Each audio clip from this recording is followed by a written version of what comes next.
오늘 날씨가 너무 좋아요. 그쵸?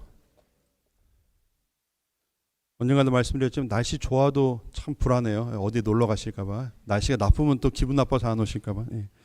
근데 흔들리지 않고 이렇게 오셔서 감사합니다.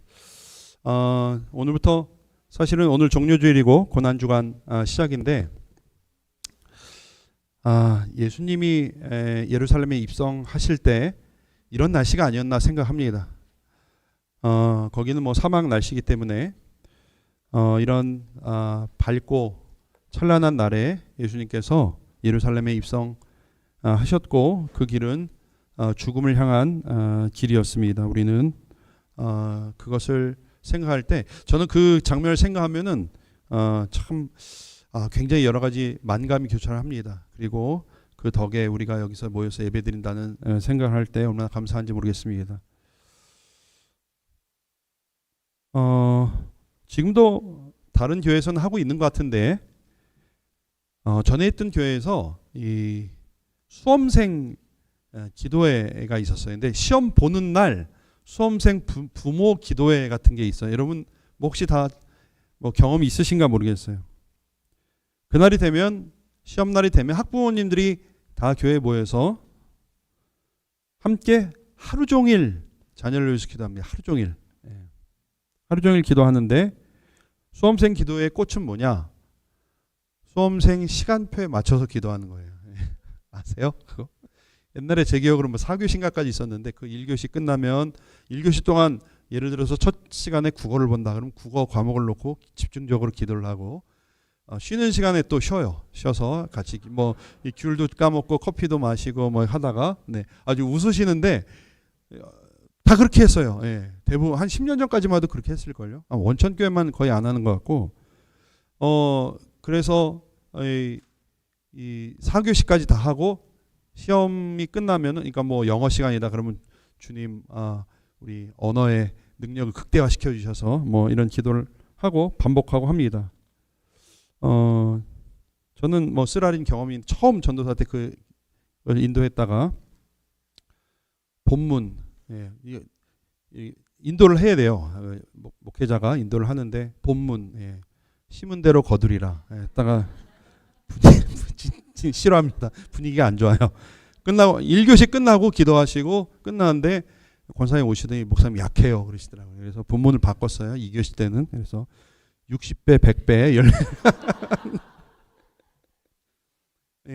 기도하시는 분들은 어쨌든 그렇게 격려를 얻기를 원하시는데 되게 중요한 거는 이렇게 시간에 맞춰서 기도하는 게 굉장히 저는 인상 깊었어요.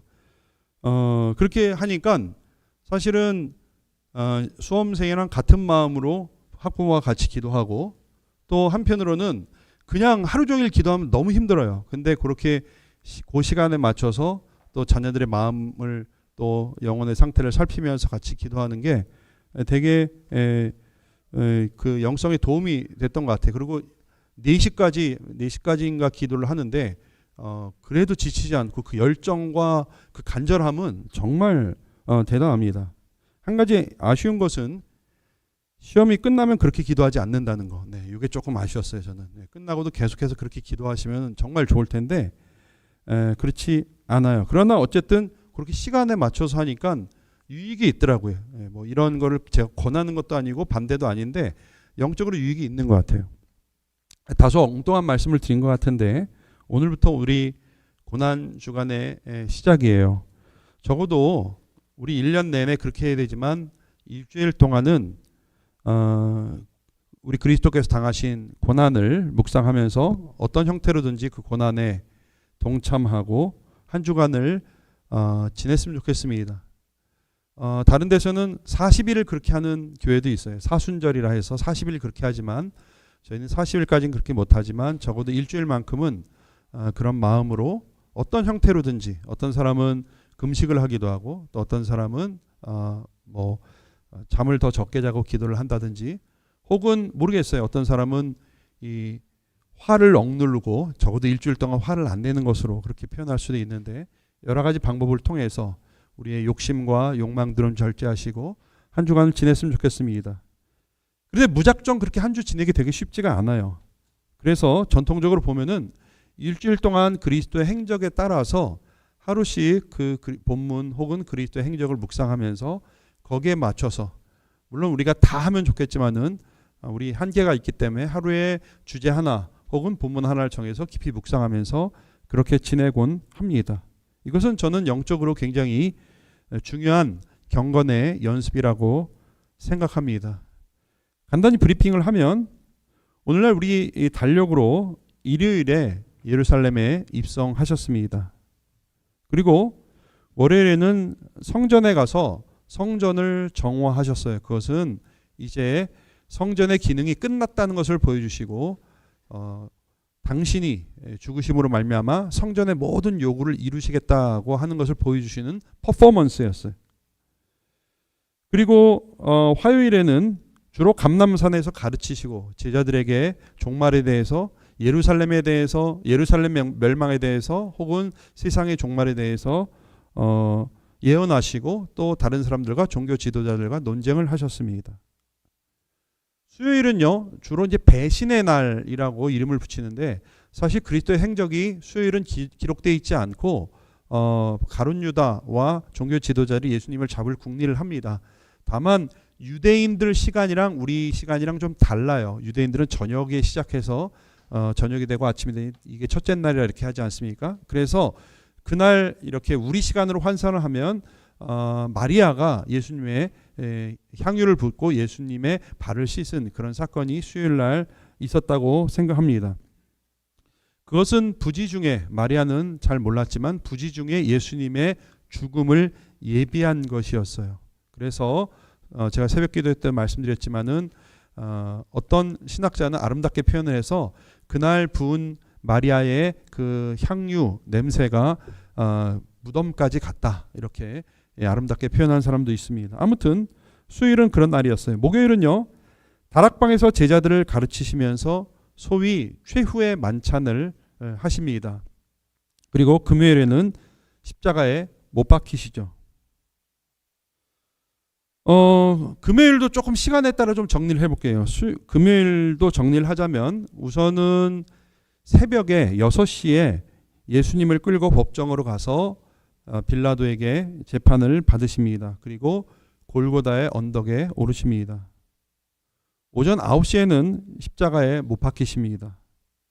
그리고 오후 3시에 숨을 거두십니다. 최소 6시간 동안 십자가에 매달려 계시면서 물과 피를 다 씻으시고 나중에 돌아가십니다.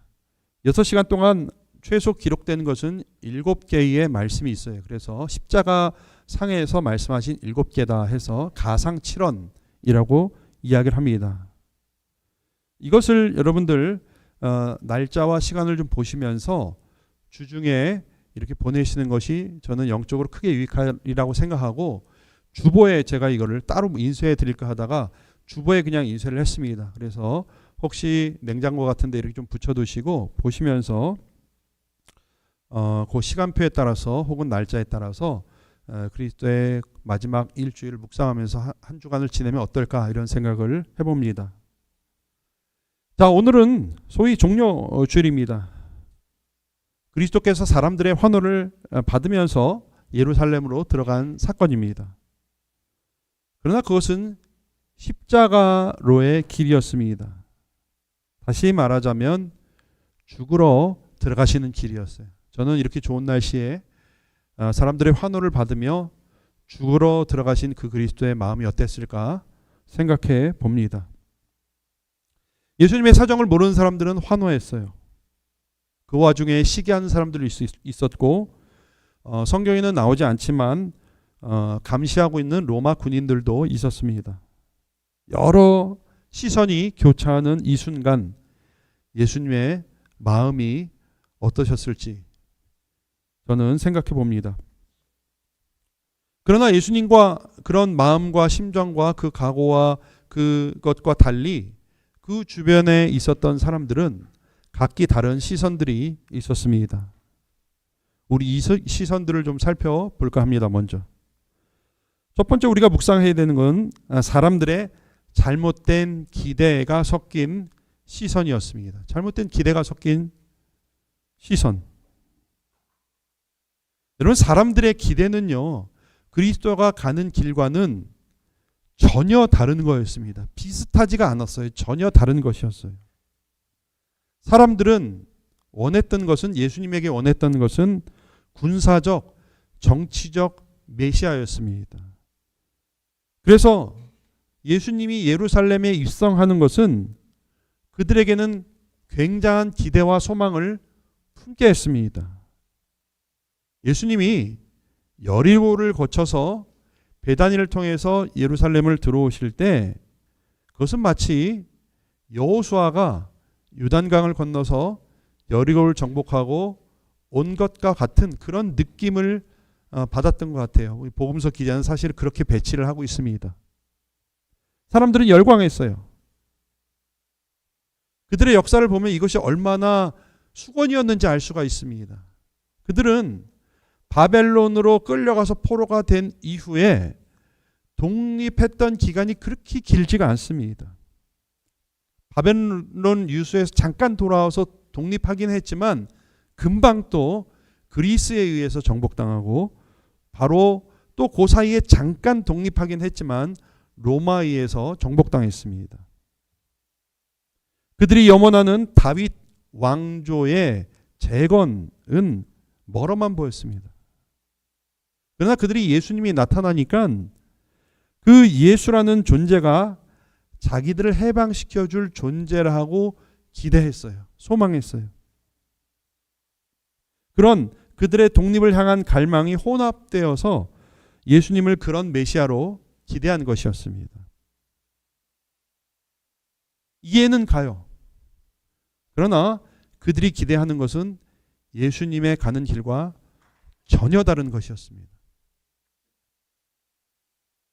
어쩌면요, 그런 메시아에 대한 기대를 예수님께 더 씌웠을 수도 있어요. 예수님을 강요하는 것일 수도 있습니다. 사람들은 자기들의 소원과 기대를 그렇게 예수님께 투영하고 자꾸 투사를 해서 그런 예수님을 만들어내는데 익숙합니다. 자신들이 당하는 압박과 서름을 해결할 길은 오직 그것이라고 기대하고 예수님께 그런 소망을 덧입히는 것이에요. 그래서 그런 사람들에게는 아무리 예수님이 아니다라고 이야기를 해도 안 들리는 거죠. 그런데 그 기대와 결과가 다르면 그 충격은 커요. 예수님이 그래서 나중에 그들의 기대에 부응하지 않았을 때에 그들은 호산나 호산나 외쳤다가 곧바로 바라바 바라바를 외칩니다. 즉 예수님은요, 예수님으로서 사람들이 예수님으로서 예수님을 반긴 것이 아니라 그들의 기대와 소망을 성취시켜줄 그러한 존재로서 예수님을 기대한 것뿐이었어요. 그런데 그 기대가 무너지면 예수님은 그렇게 별 필요가 없는 것이죠. 이와 같이 주님에 대한 잘못된 기대는 잘못된 신앙을 낳습니다. 우리가 주님으로부터 뭘 기대하느냐에 따라서 우리의 신앙은 바뀝니다. 이것이 우리 신앙의 굉장히 중요한 포인트 중에 하나입니다. 세상의 많은 사람들이 자신의 소원을 이루어줄 예수님, 그런 램프의 요정과 같은 자판기와 같은 그런 예수님을 원하고 그런 예수님이 응답하지 않을 때에 가차없이 돌아섭니다. 기독교 신앙 내에서도 예수님 그분을 소원하기보다는 나의 바라는 바를 들어주는 존재로 소원합니다. 기대합니다. 그분의 얼굴을 구하는 것이 아니라 그분의 손을 구해요. 그분을 사랑하고 바라보는 것이 아니라 그분을 사용하려고 그래요. 이와 같이 우리 주님에 대한 잘못된 기대는 잘못된 신앙을 낳습니다. 반대로 말하면 뭐예요? 올바로 기대할 것을 기대해야 우리의 신앙이 건강한 신앙이라, 올바른 신앙이라 된다고 하는 것이에요. 물론 시작은 그렇게 할 수 있습니다. 어쩌면 누구나 그렇게 시작하죠. 언젠가 말씀드렸지만 저를 양육해줬던 근시경이라고 있는데 그 형은 잠에 꼬시려고 교회 나오기 시작해요. 그걸 바라고 나왔어요. 그러나 처음 시작은 그렇게 했지만 그 다음에 그 사람이 예수 그리스도를 만나고 바뀌었을 때는 바라는 것이 바뀌었어요. 자매가 아니라 바라는 것이 하나님이 됐어요. 필요의 하나님, 위로의 하나님. 그러나 시간이 지나가면서 우리 주님과의 인격적인 만남이나 그 사귐의 깊이가 깊어지는 것, 그렇게 되지 않고 표면적인 만남이 계속 지속되면서 무엇을 계속 바라기만 한다면 그 둘은 전혀 다른 것이에요. 비슷한 게 아니라 전혀 다른 것이에요. 관계에 진전이 없고 나의 원함만 계속된다면 과연 그것을 우리가 진짜 신앙이라고 할지 우리는 한 번쯤 의심해 봐야 돼요. 결국 내가 원하고 바라는 것이 이루어지지 않으면 돌아서는 것, 그것이 표면적인 관계의 결말입니다. 하나님으로부터 무엇을 기대하지 않고 하나님을 기대하는 것으로 바꾸지 않으면 호산나가 바라바로 바뀌는 것은 순간입니다. 조금 다른 이야기지만 사람 간의 관계도 마찬가지죠. 우리가 아름다운 공동체를 이루어 나가는데 필수적인 조건이 뭐예요? 서로를 기뻐하고 서로를 기대해야지 얻을 유익을 따지기 시작하면은 온전한 공동체에 이루어지기 힘듭니다. 온전한 코이노니아는 이루어질 수가 없어요. 우리는 상호 인격이지 도구가 아니에요. 마찬가지로 주님을 주님으로 기뻐하고 주님을 기대해야 그분과 온전한 친교로 나가는 것입니다. 우리 신앙의 선배들은 다 그렇게 고백을 했어요. 한번 보실까요? 여호와를 경외함으로 즐거워할지니라.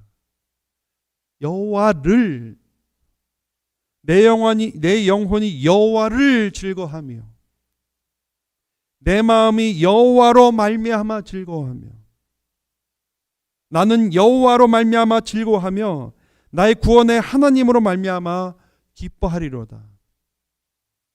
어제 제가 이걸 찾는데 온통 성경은 하나님으로 여호와로 기뻐하고 그분을 즐거워하는 것으로 너무 가득 찼어요. 자, 우리는 주님께 무엇을 바라는지 잘 정직하게 대답할 수 있어야 돼요. 주님 그분을 원하는지 아니면 그분으로부터 오는 베네핏을 원하는지 우리 자신을 잘 돌아봐야 돼요.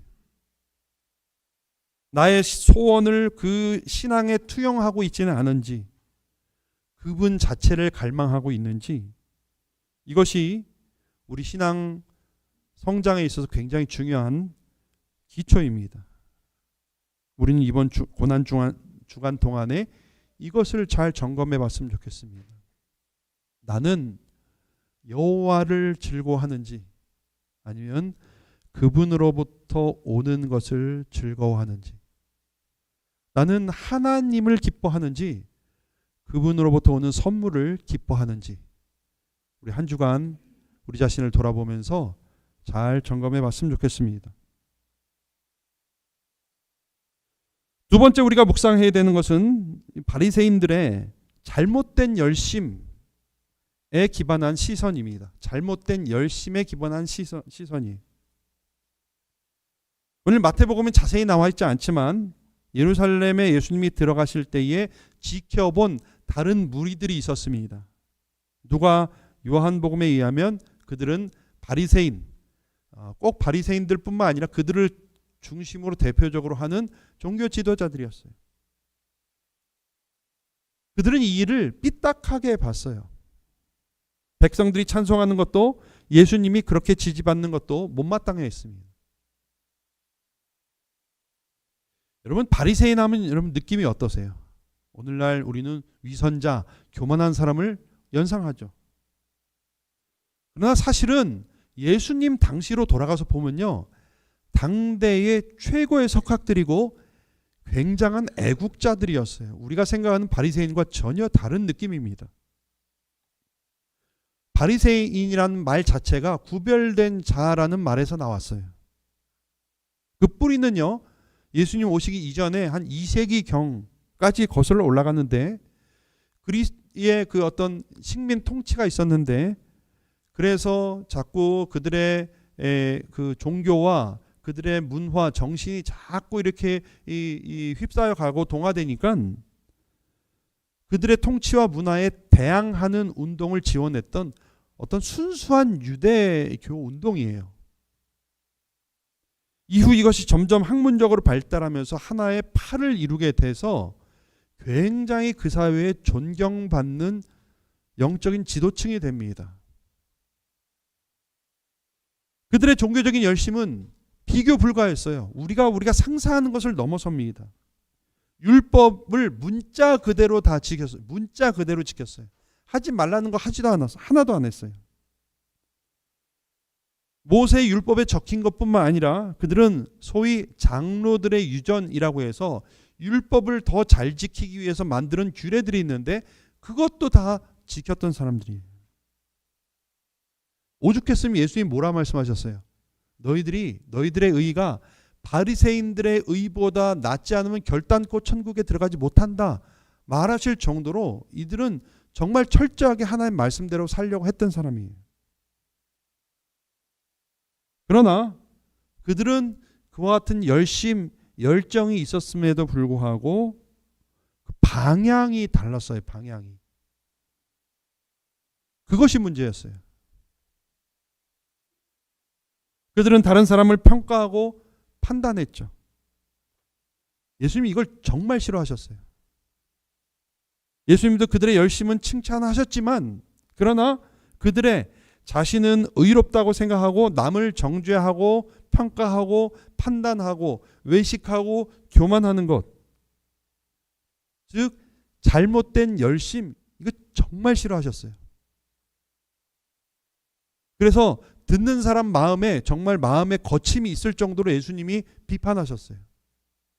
웬만하면 예수님이 부드럽게 그 정도 되는 사람들 부드럽게 말씀하실 것 같은데 정말 아주 원색적으로 말씀하셨어요. 아까 주인에 대한 잘못된 기대는 잘못된 신앙을 낳는다고 말씀을 드렸는데 주인에 대한 잘못된 열심은 잘못된 신앙을 낳습니다. 결국 이들의 잘못된 열심은 예수님을 십자가에 못 박은 것이죠. 우리는 우리의 열심의 방향을 잘 봐야 돼요. 우리는 바리새인들을 정죄할 수 없어요. 판단할 수 없어요. 왜냐하면 오늘 우리도 비슷할 수 있기 때문에 그래요. 우리 오래전에 나온 책인데요. 레리 오스본의 당신의 열심이 위험한 이유라는 책이 있어요. 벌써 제목이 굉장히 도전적이잖아요. 우린 열심을 하는데 열심이 위험하대요. 부제가 현대 바리새인 신앙에 대한 경고입니다. 이 책은 우리에게 얼마나 바리새적인 요소가 많은지에 대해서 잘 설명해 주고 있어요. 1장의 제목이 뭐냐?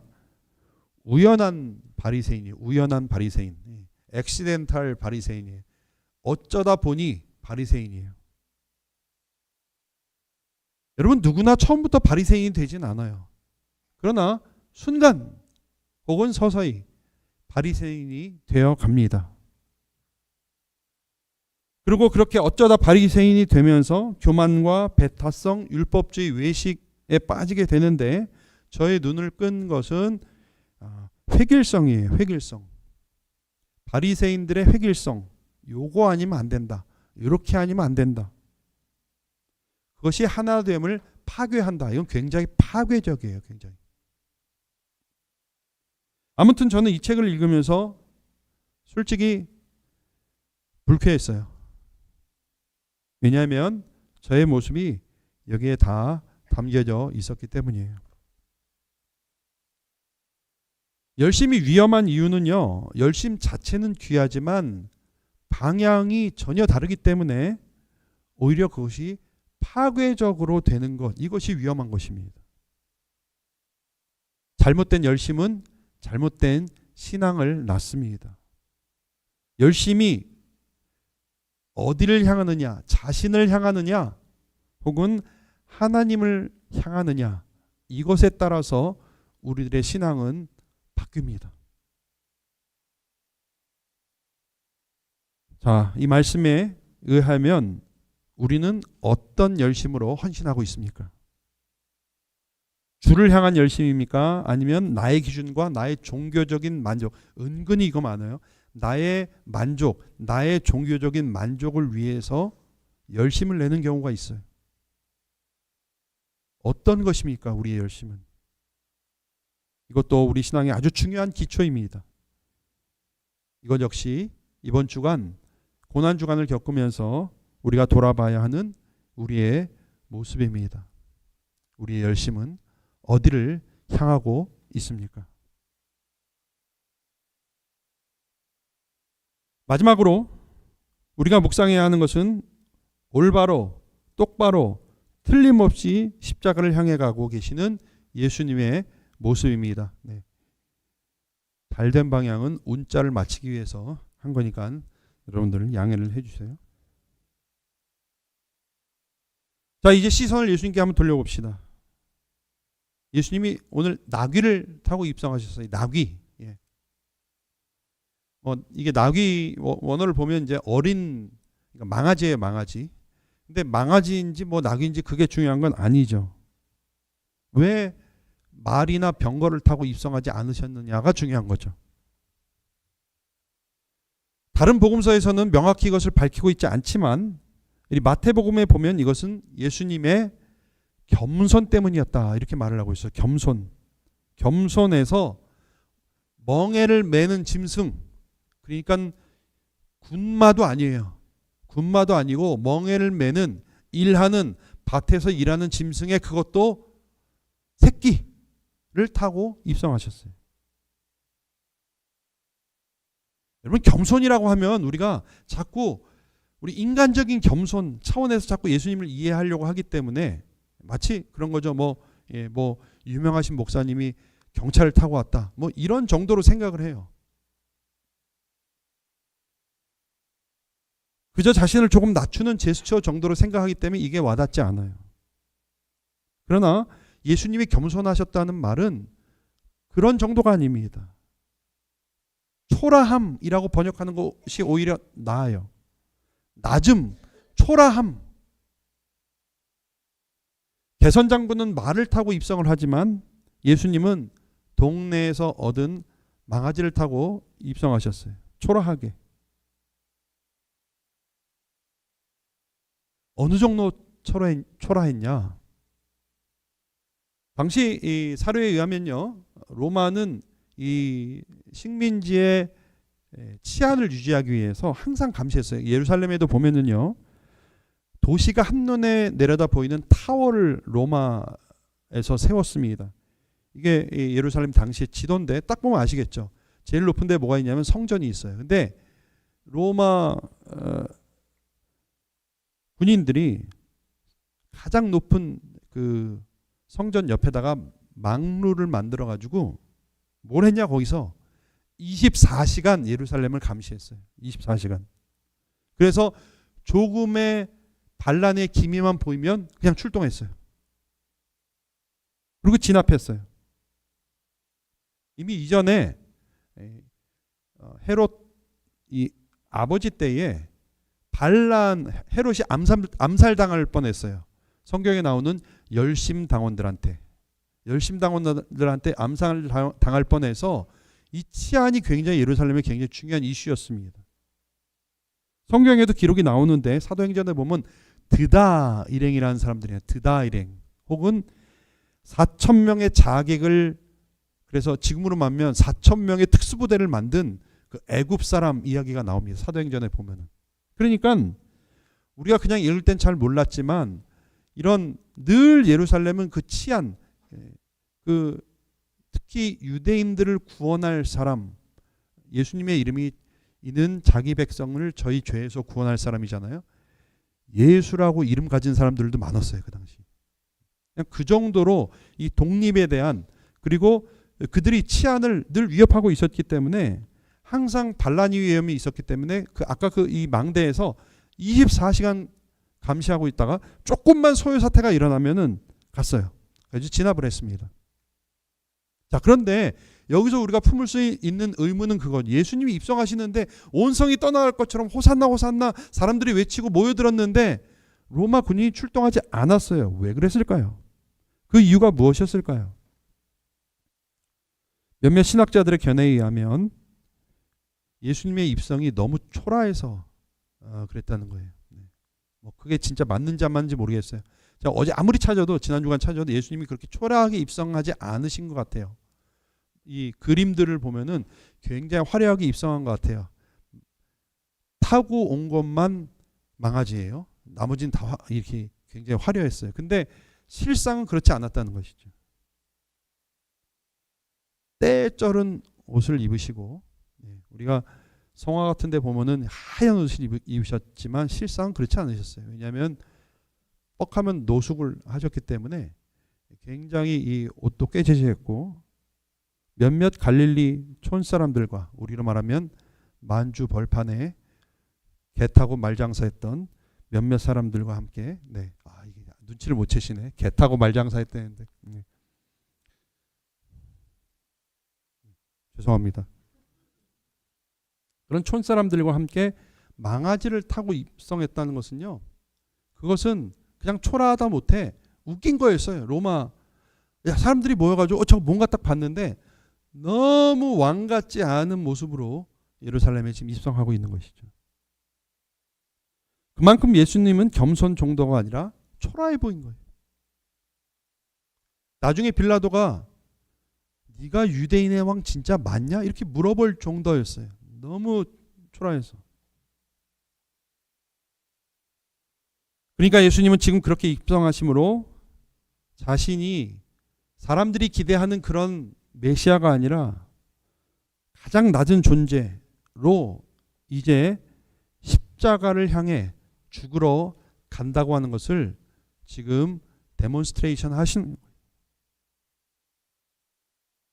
그리스도께서는 그렇게 사람들의 환호를 받으시면서 예루살렘으로 가셨지만 실은 죽으러 가시는 길이었습니다.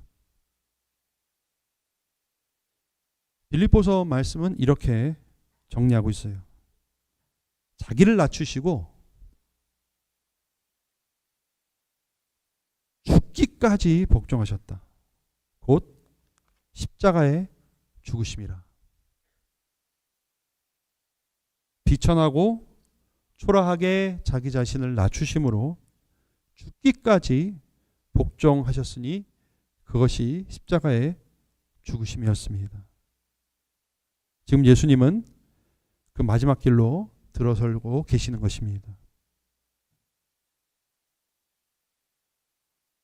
그런데 이유가 궁금합니다. 왜 그렇게 십자가에서 죽기까지 복종하셨을까? 진짜 궁금합니다. 우리가 요즘 묵상하는 로마서에 이렇게 그 답이 나와 있습니다. 우리 같이 읽도록 하겠습니다. 같이 읽겠습니다. 우리가 아직 죄인 되었을 때에 그리스도께서 우리를 위하여 죽으심으로 하나님께서 우리에 대한 자기의 사랑을 확증하셨느니라.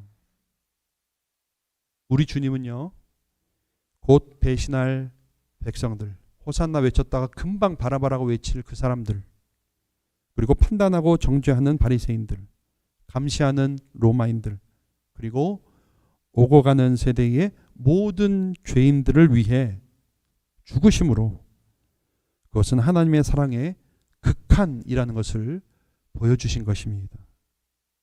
그것은 하나님께서 우리에 대한 자기 사랑을 입증하시고 보증하신 것입니다. 과연 어떤 사랑이길래 이것이 가능할까요? 과연 그 사랑이 얼마나 처절하고 얼마나 사무치기에 이것이 가능할까요? 우리가 지난주 살펴본 것처럼 우리를 사랑하사 의롭다 하시고 자격 있게 하시고 하나님과 더 풍성한 관계 가운데 있길 원하시는 하나님의 마음이 있기 때문에 그렇게 한 것이지요. 이 말씀도 같이 한번 읽어봅시다. 시작. 예수께서 우리를 위하여 죽으사 우리로 하여금 깨어있든지 자든지 자기와 함께 살게 하려 하셨느니라. 우리를 사랑하셔서 우리와 함께 하시기를 그토록 사무치게 사모하셔서 그렇게 그 길을 가신 것이었습니다. 오늘부터 시작되는 고난주간, 적어도 한 주간 우리의 감정과 욕심들을 한 번 더 절제하고 그 그리스도의 마음이 무엇이었는지, 그 고난이, 그 신비가 무엇이었는지 주님의 마음을 헤아리며 그리스도의 고난에 동참하며 한 주간을 지내시는 저와 여러분들 되시길 주님의 이름으로 축원합니다. 기도드리겠습니다. 하나님들, 우리는 우리의 바라는 것만 말하고 잘못된 욕심으로 우리 스스로의 만족을 추구하지는 않습니까? 오늘 백성들과 바리새인들 모습에서 우리를 발견합니다. 그러나 그럼에도 불구하고 그런 우리를 위해서, 그런 우리와 우리를 사랑하셔서, 그런 우리와 함께 하시는 것을 그렇게 사모하셔서 십자가의 길을 묵묵히 걸어가셨던 그 주님, 그 주님을 기억하길 원합니다. 우리의 강팍한 심령과 다른 곳을 향하고 있는 우리의 시선들을 다시 한번 부드럽게 하시고 모아주셔서 적어도 이번 한 주간 동안 그 그리스도의 십자가의 길을 깊이 묵상하며 우리 자신을 쳐서 복종시키며 주 앞에 한층 더 거룩하고 성결하게 드리는 한 주간 될 수 있도록 우리를 붙들어 주시옵소서. 예수님의 이름으로 기도드리옵나이다. 아멘.